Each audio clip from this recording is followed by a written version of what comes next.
Sa bawat pagsubok na ating hinaharap, mayroong lakas na hindi nating inaasahan na matatagpuan sa kaibuturan ng ating puso. Ang kwentong maririnig ninyo ngayon ay isang patunay na ang pag-ibig ng isang ina ay kayang tiisin ng lahat, kahit ang pinakamatinding sakit, para lamang sa kinabukasan ng kanyang anak. Magandang gabi po, Ate Mel. Tawagin niyo na lang po ako sa pangalang Elena.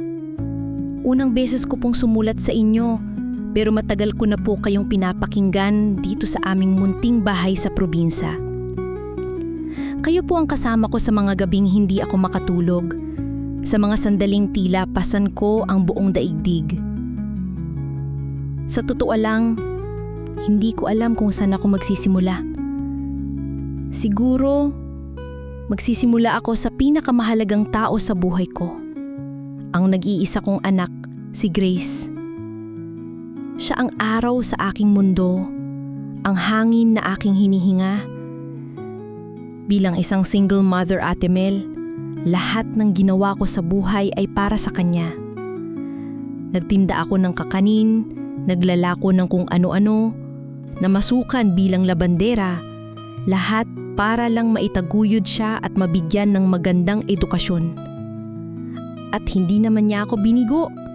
Nakatapos siya, naging isang matagumpay na professional at ngayon, nasa Canada na. Ang anak kong si Grace ang bumubuhay sa akin sa aming dalawa. Lahat ng gastusin dito sa bahay, mga bayarin, gamot ko sa high blood at arthritis, lahat galing sa padala niya. Napakabuting anak ni Grace, Ate Mel. Linggo-linggo, kahit gaano siya kaabala, may oras siya para sa aming video call. At sa bawat pakikita namin sa screen, wala akong ibang gustong ipakita sa kanya kundi isang masaya at malusog na ina.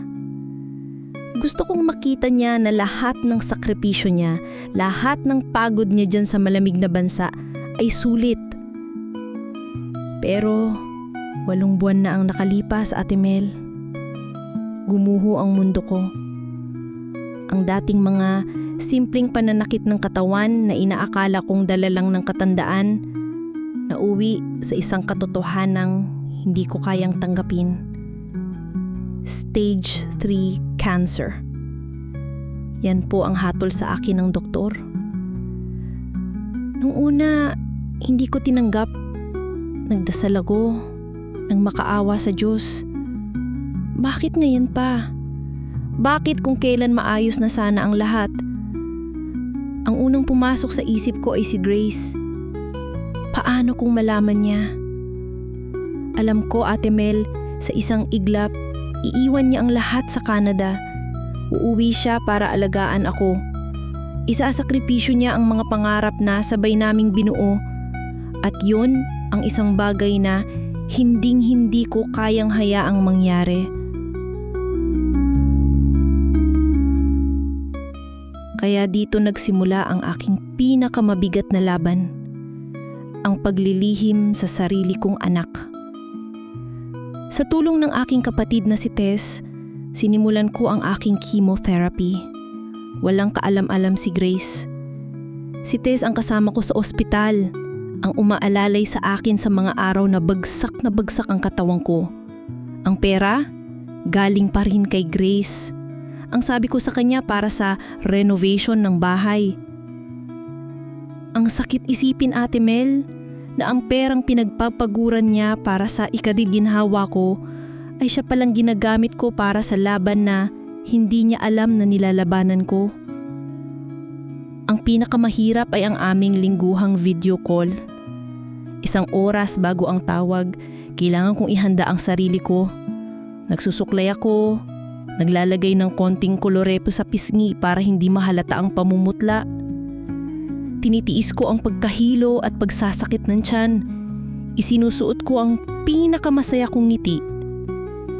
Ma, kamusta ka na? Iinom ka ba ng gamot mo sa high blood? Tanong niya palagi. Oo naman anak. Lakas-lakas kaya ng nanay. Tingnan mo medyo tumataba nga ako. Sasagutin ko, habang itinatago ang nanginginig kong mga kamay sa ilalim ng mesa. May mga pagkakataong muntik na akong mabuking. Isang beses habang kausap ko siya, bigla akong nakaramdam ng matinding pagkahilo. Ang buhok ko, unti-unti nang nalalagas kaya palagi na akong nakabandana. "Ang ganda naman ng headband mo, ma.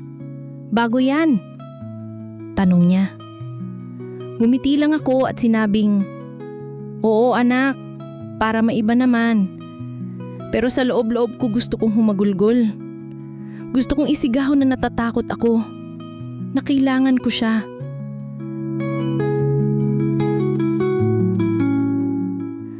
Ang breaking point ko, Ate Mel, ay dumating mga 3 buwan na ang nakalipas.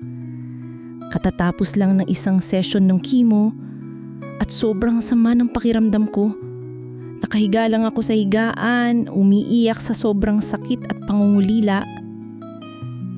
Saktong tumawag si Grace. Pinilit kong bumangon at sagutin.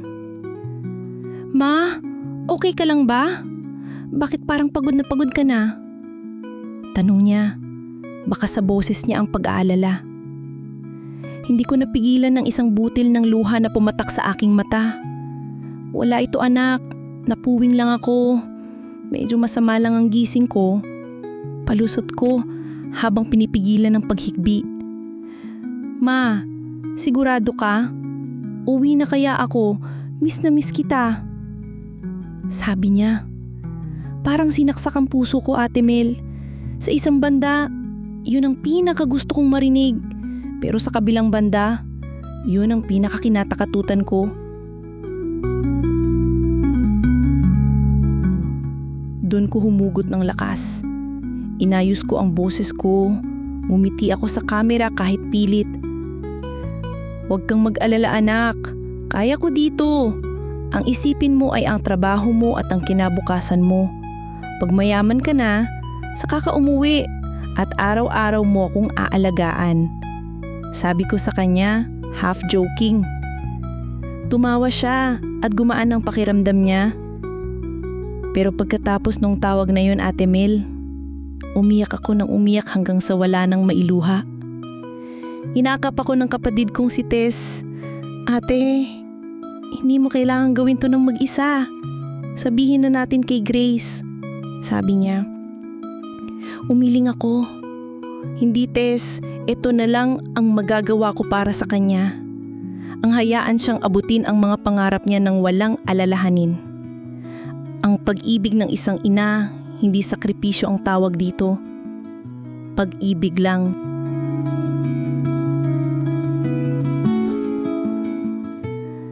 Mula sa araw na yon, nagbago ang pananaw ko.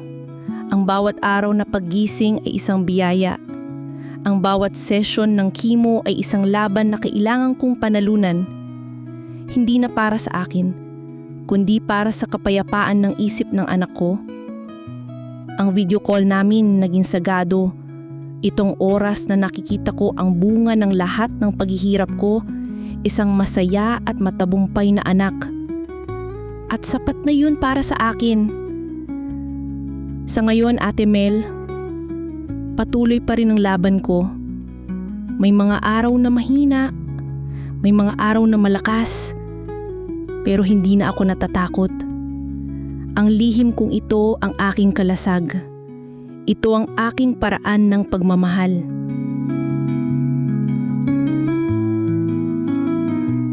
Ate Mel, natutunan ko ang pinakamadakilang pag-ibig ay kayang magtago ng sarili niyang sakit para lang sa kaligayahan ng minamahal. Sa lahat ng mga magulang na nakikinig, ang ating mga sakripisyo ang pinakamatibay na pundasyon ng pangarap ng ating mga anak.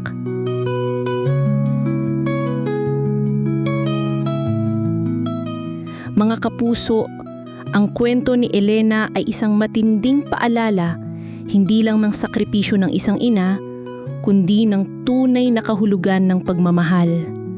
Sa kanyang pagpiling itago ang kanyang sakit, sa pagsisinungaling para sa kapayapaan ng anak, nakita natin ang isang pag-ibig na handang magdurusa ng tahimik kahit walang nakakaalam. Sa mga OFW na nakikinig, Ang kwentong ito ay para sa inyo. Sa mga anak na nagpapakamatay sa trabaho para sa pamilya, sa mga magulang na nagtitiis ng walang reklamo. Hindi nyo kailangang magsikreto, pero ang inyong katapangan ay nagbibigay lakas sa marami. At kay Elena, salamat sa pagtuturo sa amin na ang pag-ibig ay hindi laging pagpakita ng sakit. Minsan, ito'y pagpapanggap na okay ka para ang iba ay maging masaya. Pero wag nating kalimutan, ang pagiging matatag ay hindi nangangahulugang pag-iisa. Minsan, ang pinakamalakas na hakbang ay humingi ng tulong.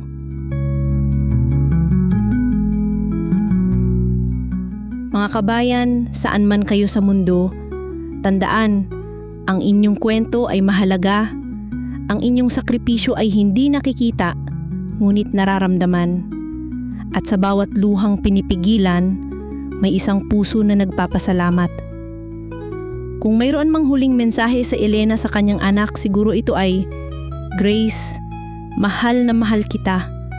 At kahit hindi mo alam ang laban ko, ikaw ang nagbigay sa akin ng lakas para lumaban.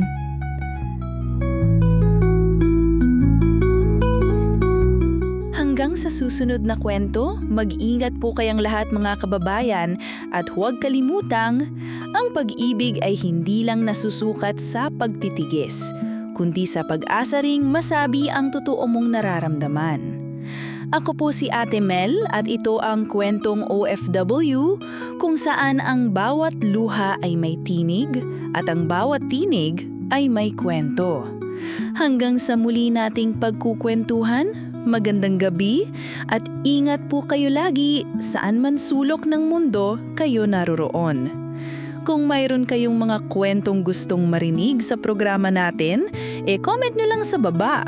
At huwag niyo na rin kalimutang mag-like, i-share at mag-subscribe para sa marami pang kwentong OFW ang inyong mapapakinggan.